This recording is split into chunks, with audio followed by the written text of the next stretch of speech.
Subsektor gudang darat dibenarkan ambil pekerja asing. Kedatangan pelancong asing dijangka melonjak bawah kerajaan perpaduan. Assalamualaikum dan salam sejahtera. Saya Effendi Karim dalam Utama 5 Petang.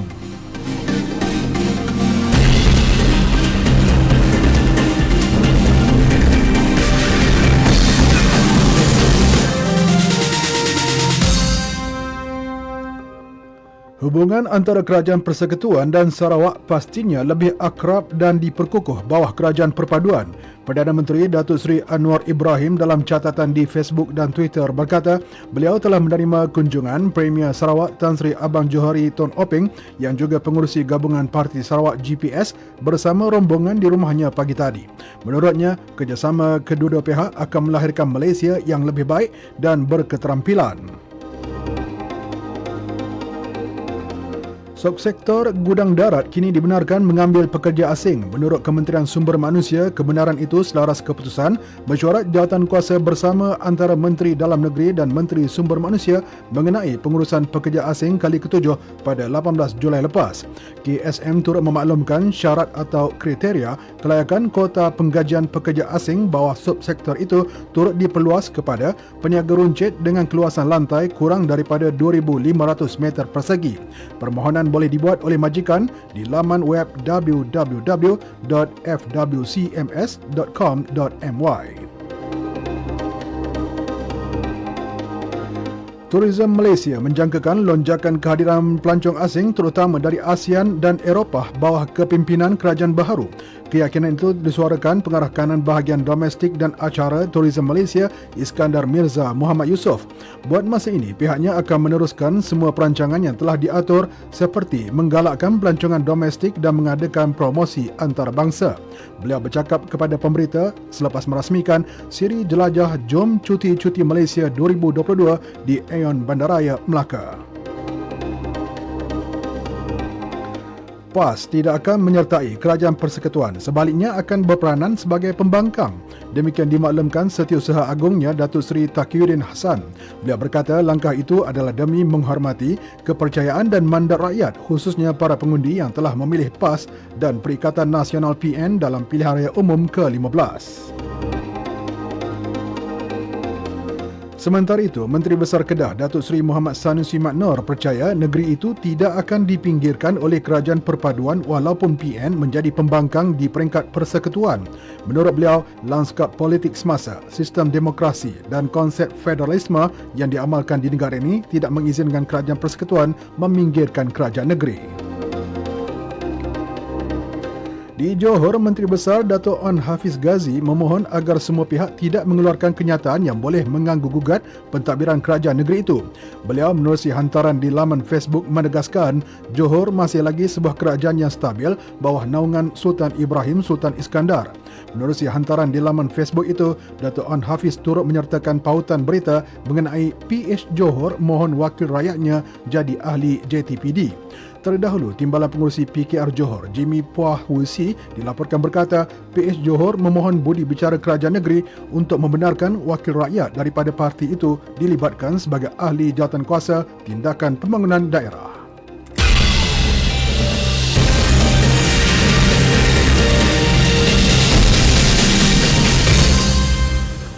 Berita seterusnya. Prinsip kelima rukun negara iaitu kesopanan dan kesusilaan haruslah dihayati oleh graduan ketika berkomunikasi dalam media sosial. Sultan Selangor Sultan Sharafuddin Idris Shah bertitah agar graduan menyanjung tinggi perlembagaan dan undang-undang negara.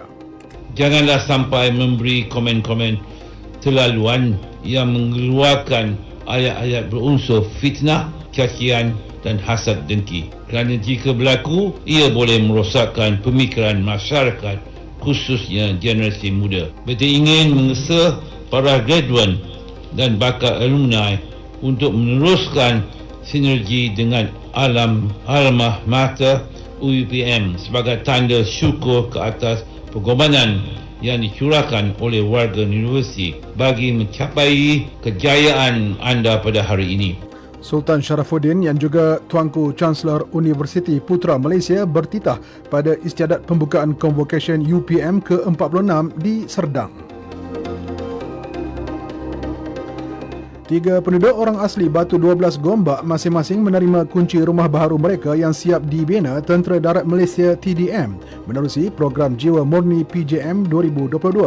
Panglima Tentera Darat Jeneral Tan Sri Zamrus Muhammad Zain berkata projek pembinaan rumah itu mengambil masa hampir 3 bulan. Ia hasil peruntukan kewangan sebanyak RM99,000 daripada syarikat QSR Brands Malaysia Holdings Berhad dan Majlis Agama Islam Selangor.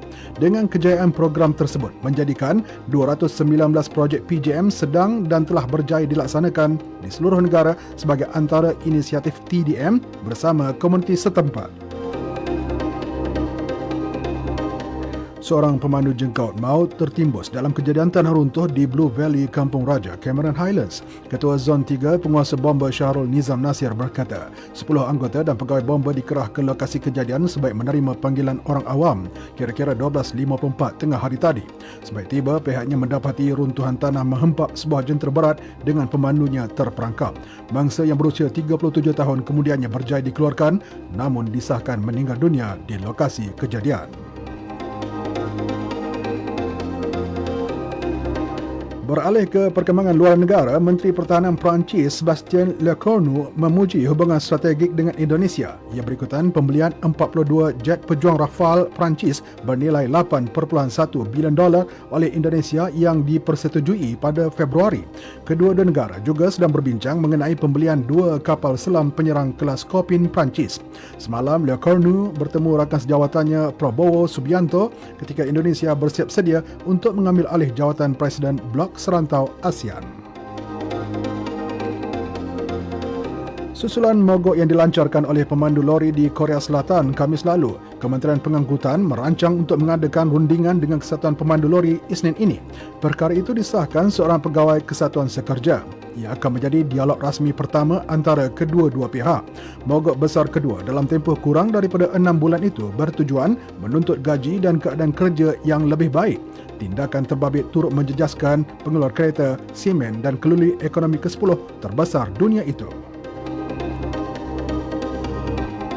Sukan, bahan kehangatan saingan akhir Piala Malaysia 2022 antara Selangor FC dan Johor Darul Takzim semakin dirasai. Perlawanan dijadual berlangsung pukul 9 malam ini. Untuk perkembangan lanjut bersama Amirul Aizat Muhammad Syafi'i.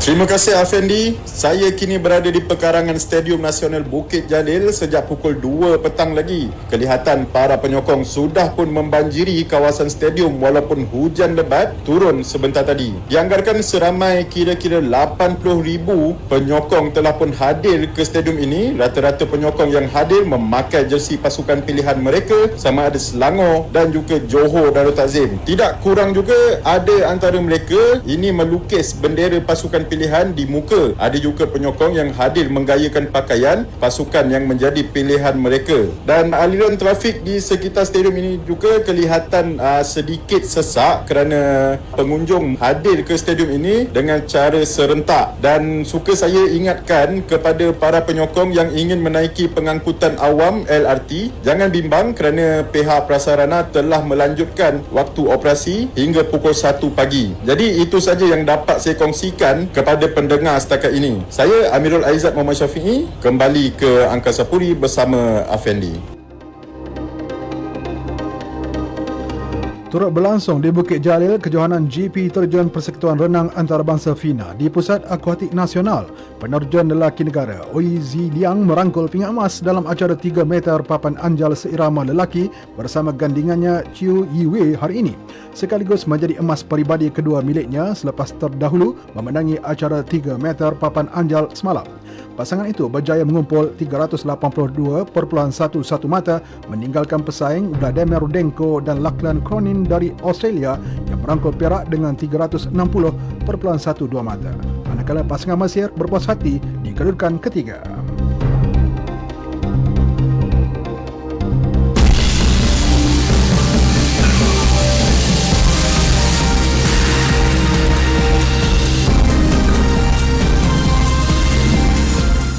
Disampaikan tajuk utama sekali lagi. Subsektor gudang darat dibenarkan ambil pekerja asing. Kedatangan pelancong asing dijangka melonjak bawah kerajaan perpaduan. Sekian berita yang disunting oleh Amy Nurhaliza Adnan dari Pusat Berita RTM. Assalamualaikum dan salam sejahtera.